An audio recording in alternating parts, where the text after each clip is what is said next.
আসসালামু আলাইকুম, আপনাদের সবাইকে হাফ মিনিট রেসিপির পক্ষ থেকে শুভেচ্ছা অভিনন্দন। আর এটা হচ্ছে বিএম কলেজের গার্ডেন। বিএম কলেজে বোটানিক্যাল গার্ডেন আলাদা, আর এটা হচ্ছে প্রশাসনিক ভবনের সামনে। প্রচুর পরিমাণে ফুল থাকে সারা বছরই, আর বিভিন্ন পর্যটক আসে এখানে। আর ফুল দেখলে আম্মুকে ভীষণ ভীষণ মিস করি, কারণ আম্মু ফুল এত বেশি ভালোবাসতো। আর আমার বাবলু সোনাও তার ছাদ বাগানে অসংখ্য প্রজাতির ফুল গাছ লাগাতো। আর আম্মু কি সুন্দর সেই ফুল ধরে ধরে কথা বলতো, আবার ফুল দেখতো, খিলখিল করে হাসতো। সেই মায়ের হাসি এখনো মানে আম্মুকে একটা মুহূর্তের জন্যই ভুলে থাকা যায় না। আম্মু ভীষণ ভীষণ ফুল পছন্দ করতো, ফল পছন্দ করতো।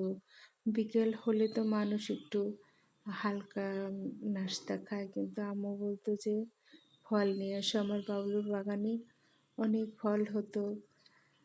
আমার মনে হয় যে আমার বাবলু কোনো দিন যে সে গাছপালা লাগায়নি, কিন্তু আমার বাবলুর হাতে এত পরিমাণে ফলমূল হতো, এটা আল্লাহর কুদরত ছাড়া আর কিছুই নয়। আম্মু ভীষণ পছন্দ করতো। আর আম্মু আর একটা কাজ করতো, আম্মু আমরা আছে 12 মাস আমরা হয়, আমার আম্মু আমরার খোসা ছাড়াই, খোসা সহই খেত। তারপরে চেরি খেতে ভীষণ পছন্দ করতো, মিশাল, জামরুল। আমার বাবলু সোনা মায়ের জন্য আপেল গাছ লাগিয়েছিল, যে মা আপেল পারবে, আম্মু আপেল খাবে, সেই দৃশ্য দেখার জন্য। ইনশাল্লাহ আম্মু অনেক ভালো আছেন, সবাই আম্মুর জন্য দোয়া করবেন। আর আম্মু যেহেতু ফুল পছন্দ করে, এই জন্য বিভিন্ন কালারের ফুল আমার বাবলু সোনা ছাদ বাগানে লাগাতো। আর এখনও যখনই পথে ঘাটে ফুল দেখি, তখন মনের মধ্যে হু হু করে ওঠে, মাকে খুব মিস করি।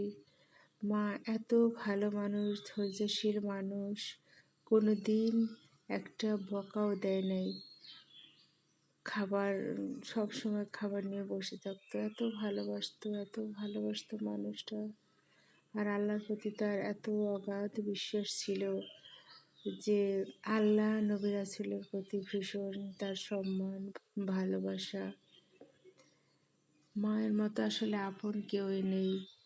যতই মানুষ ভালোবাসুক না কেন, স্বার্থে আঘাত লাগলে সাপের মতো একদম ফনা তুলবে।